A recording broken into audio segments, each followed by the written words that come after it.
Local breaking news is from the state attorney's office. Disturbing new information in the case against Aiden Fucci, the 14-year-old accused of killing Tristyn Bailey. Prosecutors say Fucci stabbed the cheerleader 114 times. Fucci will now be tried as an adult on a first-degree murder charge. And moments ago, the Bailey family released a statement saying they appreciate the thorough and comprehensive work that went into today's outcome. Fucci is being held at a juvenile facility in Daytona. He's being represented by the public defender's office. Bailey's body was found on Mother's Day near a retention pond in the Durbin Crossing subdivision, less than a half-mile from Fucci's home. Kent and Mary, I also got my hands on the warrant here, the warrant for first-degree murder charges. Before we go any further, I do want to say one more time, the details here are disturbing. Talking to State Attorney R.J. Larissa, he said horrific could be seen as an understatement in this case. He has been working in this jurisdiction for decades, and he says he's never covered or had to work something as horrible as this. So let's go into the details that he released with us. 114 stab wounds. That's what the medical examiner found during the autopsy on Tristyn Bailey's body. 49 of those wounds were defensive. Now, we were there about a day later when detectives found the knife that investigators say was used in this murder in a pond. We have that exclusive video. I was there personally. This was about 7:30 in the evening when the dive team with St. Johns County Sheriff's Office pulled that knife out. Today, for the first time, we learned from the state attorney that it was a folding knife. So a buck knife is how he called it, almost like a large pocket knife. He also said that the tip broke off.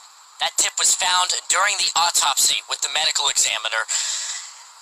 Just one of many horrific details. We also learned that there was a lot of evidence, including bloody clothes and bloody shoes at Aiden Fucci's home. That home right around the corner from where Tristyn Bailey's body was found in the woods, which happened to be right next to that pond where the dive team recovered that knife. That home, also part of the crime scene. Detectives cased that for more than a day. Now, R.J. Larissa, the state attorney for St. Augustine, says he is disturbed, he is horrified by the details, and there is no doubt in his mind or anyone else on the case that this is first-degree premeditated murder. The bottom line is that premeditation could be inferred, certainly, from just the sheer number of stab wounds that Tristyn Bailey had to suffer. Every time that arm went back and every time that arm went down, that was premeditation. And it happened, if you times 114 by 2, that's 220. But it's not just the fact that she was stabbed 14 times, or 114 times. It's also information that we were able to glean from witnesses. The defendant made statements to several people that he intended to kill someone.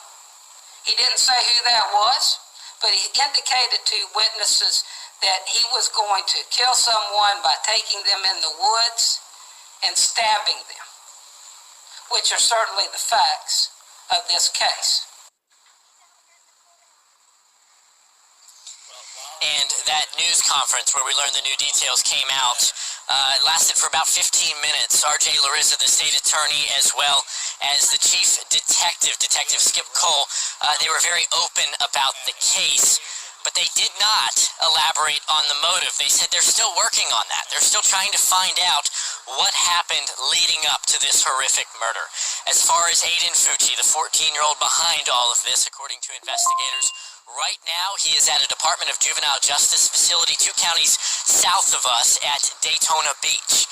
But now that he is charged as an adult and he is charged with first-degree murder, he is going to be transferred to an adult facility. We don't know if that's going to be here at the St. Johns County Jail, which is a block away from where I am standing, or if it's going to be somewhere else because of his safety and because of the notoriety of the case. But they say that they will let us know.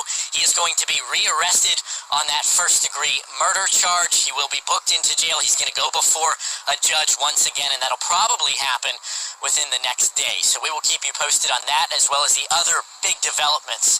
And Tristyn Bailey's family issued a statement following today's update on the case. We each have copies of it, and we're to read it to you. It says, "We appreciate that today's outcome is directly the result of the thorough and comprehensive work from the St. Johns County Sheriff's Office, along with the 7th District State Attorney's Office, as part of the initial steps to bring justice for Tristyn's murder. We would specifically like to recognize the Criminal Investigations Unit of the SJSO. We greatly appreciate the tremendous community outpouring from all parts of the world, particularly for those in St. John's, that have helped from the Mother's Day search, the vigils, remembrances, and memorials, with the press conference sharing details of this heinous crime.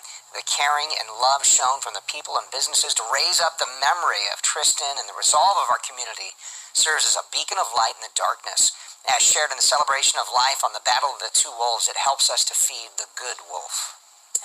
They go on to say, "We also would like to thank the Jacksonville media for respecting our privacy while we mourn the loss of Tristyn.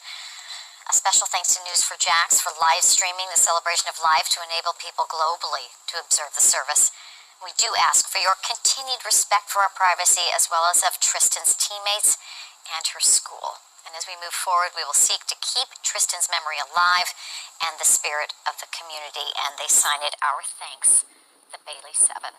Of course, our hearts go out to the families and the communities so hurt by this tragedy.